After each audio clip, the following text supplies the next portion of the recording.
चलिए, हेलो दोस्तों, स्वागत है एग्ज़ाम ब्रदर्स में। तो कैसे हैं आप लोग? आज मैं आप लोगों के लिए लेकर आ गया हूं क्लास 12 का एक बहुत ही महत्वपूर्ण टॉपिक कि विद्युत द्विध्रुव के कारण अक्षीय स्थिति में विद्युत क्षेत्र की तीव्रता क्या होता है। आइए शुरू करते हैं बिना किसी देरी के। देखिए, जैसा कि आप मैंने यहाँ पे हेडिंग दे दिया है बाबू कि विद्युत द्विध्रुव के कारण अक्षीय स्थिति में विद्युत क्षेत्र की तीव्रता। ठीक है, अब सवाल उठता है कि विद्युत द्विध्रुव क्या है। तो विद्युत द्विध्रुव मैंने आपको बताया है बाबू, ठीक है ना, कि परिमाण में समान, जैसे मान लीजिए यहाँ पर आपका है क्या, प्लस क्यू आवेश, और यहाँ पर है बाबू बता दो क्या, माइनस क्यू आवेश। ठीक है, और ये आपका बिंदु आवेश है और दोनों एक दूसरे से बहुत ही कम दूरी पर है। ठीक है ना बाबू, यानी इसके मध्य बिंदु को O बोला जाता है। ठीक है, और ये जो दूरी है हमारा, ये दूरी L कहलाएगी और ये दूरी L कहलाएगी। क्लियर? और चलिए, इस बिंदु का नाम हम रखते हैं A और इस बिंदु का नाम क्या रखते हैं, B। तो यानी यहाँ फिगर में देख सकते हैं कि मान लिया कि विद्युत द्विध्रुव के केंद्र O से, विद्युत द्विध्रुव के केंद्र O से अक्षीय स्थिति में, अब यहाँ पे देखिए एक बात पूछ कह रहा है बाबू, अक्षीय।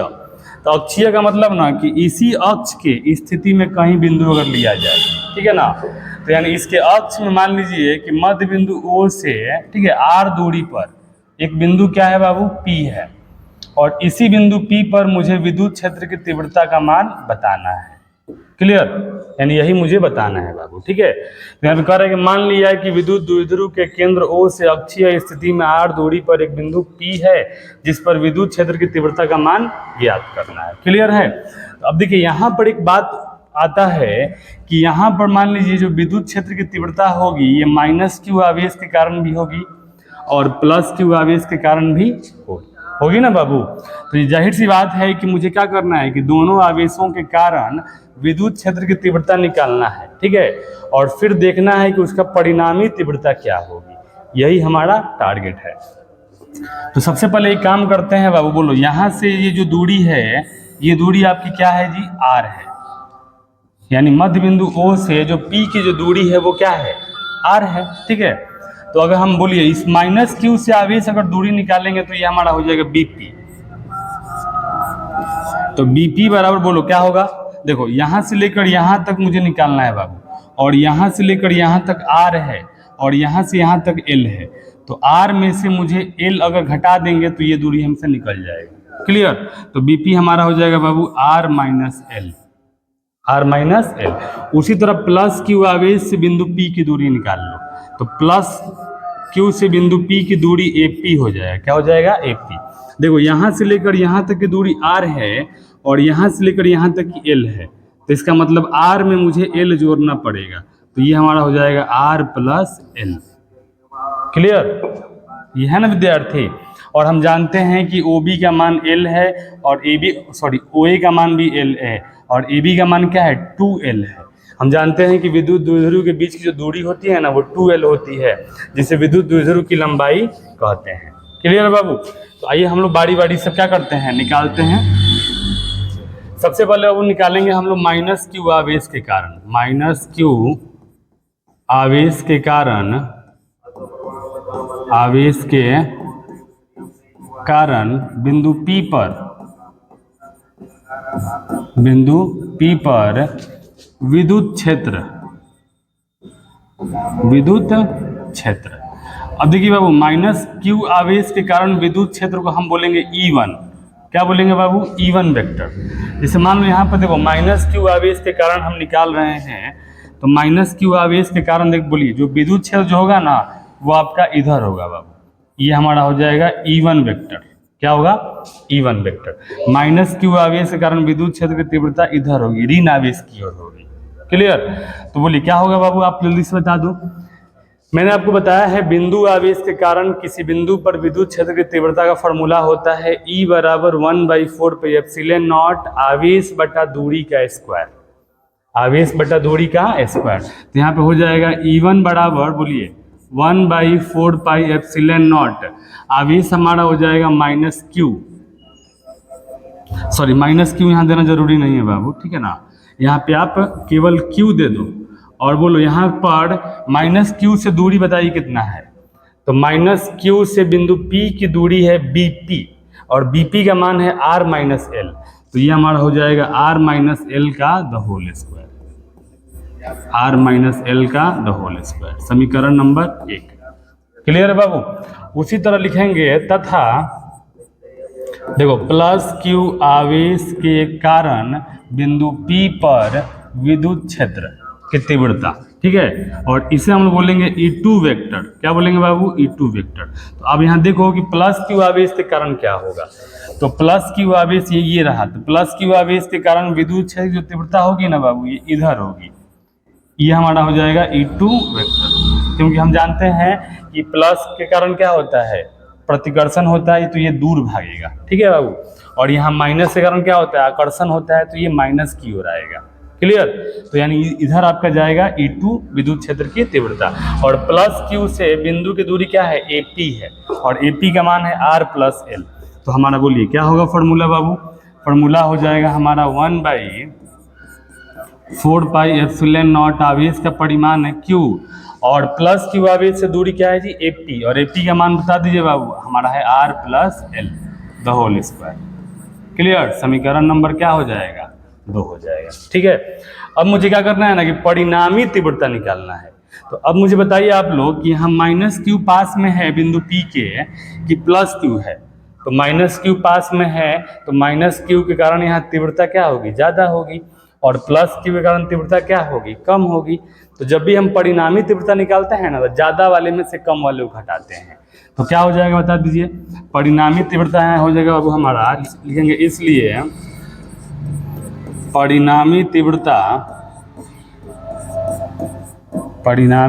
तीव्रता ई वेक्टर बराबर, बताइए यहाँ पर ज़्यादा कौन है, तो ज़्यादा हमारा हो जाएगा बाबू E1, क्योंकि माइनस क्यू आवेश के कारण है, ठीक है ना, और कम होगा E2, तो यहाँ पे E1 माइनस E2 हो जाएगा, E1 vector minus E2 vector. Clear है? अब कुछ नहीं करना है बाबू, क्या करना है, अब इसका मान पुट कर देना है। बोलिए E vector equal to E1, E1 का मान बोलिए क्या है, E1 का मान वहाँ दिया हुआ है 1/4 पाई एप्सिलॉन नॉट, और Q बटा ये हो जाएगा R minus L the whole square, minus E2 का मान बोलिए, E2 का मान दे दिया है 1/4 पाई एप्सिलॉन नॉट Q बटा बोलिए R plus L the whole square. Clear बाबू?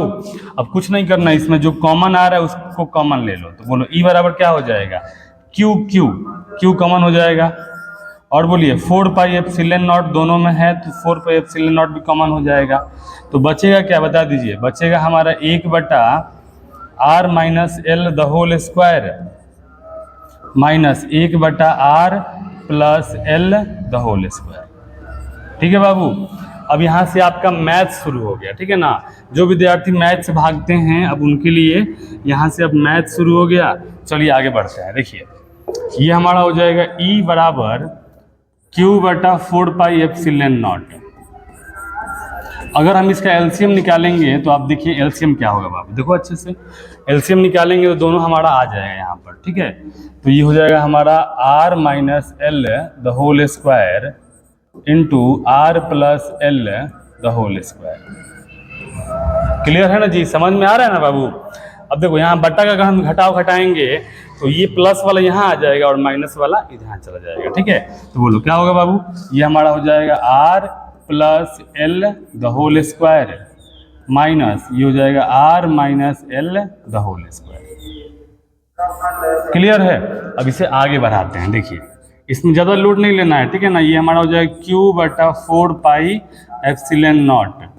बोलिए यहाँ पर A minus B the whole square, sorry A plus B the whole square थोड़ी है बाबू, क्या हो जाएगा A square plus 2AB plus B square, ठीक है, माइनस देखो A minus B the whole square पे तोड़ेंगे, ठीक है ना, लेकिन यहाँ पे माइनस है तो माइनस के साथ भी गुना होगा, तो A स्क्वायर तो होगा लेकिन माइनस के साथ गुना होगा तो ये, फिर B स्क्वायर तो ये माइनस के साथ गुना होगा तो L स्क्वायर, फिर माइनस 2AB तो माइनस के साथ गुना होगा क्या होगा प्लस 2RL। क्लियर है बाबू? अब देखो यहाँ पे अच्छे से आप लोग कि यहाँ भी स्क्वायर यहाँ भी स्क्वायर, तो दोनों को अच्छे से लिखेंगे R minus L into R plus L, और दोनों को एक ही बार स्क्वायर कर देंगे, ठीक है। चलिए अब इसको कटाते हैं बाबू। देखो यहाँ पे आर स्क्वायर माइनस में प्लस में कट गया, एल स्क्वायर माइनस में प्लस में कट गया ना बाबू। तो बोलो क्या बच गया हमारा, ई बराबर बच गया क्यू बटा 4 पाई एप्सिलॉन नॉट गुने, देखो यहाँ पे 2RL क्या हो जाएगा 4RL। अब बट्टा में देखिए a minus B into A plus B, इसका फॉर्मूला होता है A square minus B square, तो हो जाएगा R square minus L square का द होल स्क्वायर। क्लियर है। अब यहाँ ज़्यादा लोड नहीं लेना है आपको, करना क्या है, ये Q अगुन है, इसमें से 4RL में से ना 2L निकाल लेना है बाबू। तो 2L निकालेंगे तो क्या हो जाएगा 2L अगुन है, यहाँ बताइए क्या बच जाएगा, यहाँ बच जाएगा 2R, क्या बचेगा 2R, और बटा में बोलिए बाबू क्या हो जाएगा 4 पाई एप्सिलॉन नॉट, और ये हमारा हो जाएगा R square minus L square का द होल स्क्वायर। ऐसा हमने क्यों किया भाई, क्योंकि इसके पहले मैंने आपको बताया है कि Q गुने जो 2L होता है ना, ये विद्युत द्विध्रुव आघूर्ण होता है बाबू, ठीक है ना। तो इसकी जगह हम विद्युत द्विध्रुव आघूर्ण आसानी से लिख सकते हैं। तो बोलिए हमारा क्या हो जाएगा, ये वाला ये हो जाएगा E बराबर, देखिए यहाँ पर Q गुने 2L की जगह हम लिखेंगे P, क्या लिखेंगे बाबू P, तो ये हमारा हो जाएगा P, और 2 के साथ गुना होगा तो हो जाएगा 2PR। अब बट्टा में बोलिए 4 pi epsilon not R square minus L square का द होल स्क्वायर। क्लियर है ना जी। अब अगर इसको अच्छा से लिखा जाए बाबू तो बोलो क्या हो जाएगा 1/4 पाई एप्सिलॉन नॉट 2PR, अब बट्टा में हो जाएगा हमारा R square minus L square. ये हमारा हो गया बाबू विद्युत क्षेत्र की तीव्रता, ठीक है ना। लेकिन एक बात यहाँ पे एक कंडीशन कहता है ना कि एल जो है ना उसको नगण्य मान लो, ठीक है ना। यानी विद्यार्थी हम लिखेंगे विशेष शर्त में, विशेष शर्त में, तो विशेष शर्त में ना एल जो है वो less than much much much much R. इसका मतलब हुआ ना बाबू कि आर की तुलना में एल को नगण्य माना जा रहा है, ठीक है ना। तो आर की तुलना में जो एल जो है ना बहुत छोटा है, तो इसलिए एल को क्या मान लीजिए नगण्य मान लीजिए। तो अगर एल को अगर आप नगण्य मानेंगे तो यहाँ से एल क्या हो जाएगा गायब हो जाएगा, ठीक है ना। तो अगर एल गायब हो गया तो बोलिए क्या बचेगा, अगर एल गायब होगा तो बाबू बचेगा 1/4 पाई एप्सिलॉन नॉट, ठीक है। और यहाँ हो जाएगा हमारा 2PR, और बटा में देखिए अगर यहाँ से एल गायब हो गया तो आपका हो जाएगा r के पावर 4, r के पावर 4, और एक आर से एक आर क्या हो गया कट गया। तो एक आर से एक आर कटेगा तो क्या बचेगा बता दीजिए। ये हमारा हो जाएगा E बराबर 1/4 पाई एप्सिलॉन नॉट, और यहाँ बचेगा 2P, अब बट्टा में क्या बचेगा बाबू R3, और यही हमारा क्या होगा जी विद्युत क्षेत्र की तीव्रता होगा। कहाँ अक्षीय स्थिति में, कहाँ होगा बाबू अक्षीय स्थिति में। तो इसमें ज़्यादा लोड की बात नहीं है, आप यहाँ देख सकते हैं अच्छे से, ठीक है ना, कि विद्युत द्विध्रुव के कारण अक्षीय स्थिति में विद्युत क्षेत्र की जो तीव्रता होती है वो क्या होती है बाबू, वो हमारा होता है E बराबर 1/4 एप्सिलॉन नॉट और 2P बटा R³ होता है, ठीक है। तो ये टॉपिक आपके एग्जाम में 5 नंबर का आता है, ठीक है। तो मुझे उम्मीद है आपको ये समझ में आया होगा। थैंक यू, धन्यवाद।